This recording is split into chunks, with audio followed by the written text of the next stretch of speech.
মানে মুখে বরিশাল বাদ দিয়া এই সাকিব খানের লেগে ঢাকার সাপোর্টটা করতে আছি, কিন্তু কি খেলতে আছে এ দেখে তো মাথা মতো ঘোরে। এখন মানে পড়ে গেছি বিপদে, না এখন বরিশালে ঢুকতে পারি না এখন ঢাকায় থাকতে পারি, মানে ফেসবুকেও ঢুকতে পারি না। ফেসবুকে ঢুকলে তুই বরিশালে আবি না, এই কোনো কথা? আমরা গেছি এখন গাদ্দারির মধ্যে পড়ে গেছি। আচ্ছা, বরিশালে খেলা হতে দেখলে যখন গতকাল ম্যাচ ছিল, একটু খারাপ লাগে না যে যদি বরিশালে সাপোর্টার? খেলা তো লাগছেই, তলে তলে খারাপ লাগছে। এখন ওইটা তো প্রকাশ্য করতে পারি না। ওই যে ঢাকা ঢুকে গেছি, শুরু থেকে তো বিপিএল এর যত আপডেট দিছি সব ঢাকা লইয়ে দিছি ফেসবুকে। আর ফেসবুকে তো অনেক ফ্রেন্ড আছে, মানে এরা তো আলার বলা তুই গেছো বরিশাল এখন ঢাকাই হয়ে গেছে, এটা কোনো কথা?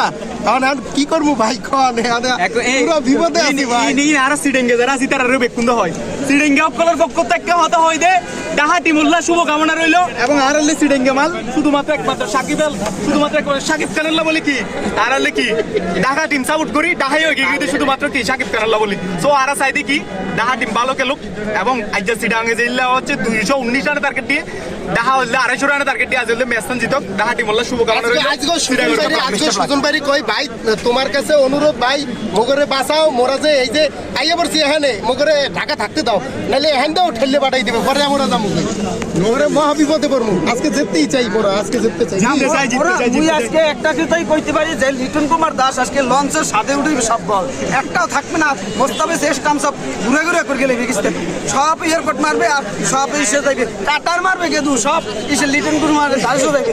দেখবেন সব এগিস্তে কি পিটাইবে, সেই 26 যদি নামে ও গেদু সেও পিটাইবে, সবাই পিটাইবে। দেখবেন খালি মনুরা খালি চাইছে দেখবে যে কি পিটাই ঢাকাও পিটাইতে পারে।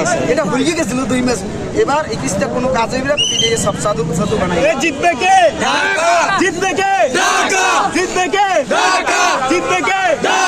সাব্বির রহমানকে, সাব্বির রহমানকে, সাব্বির রহমানকে,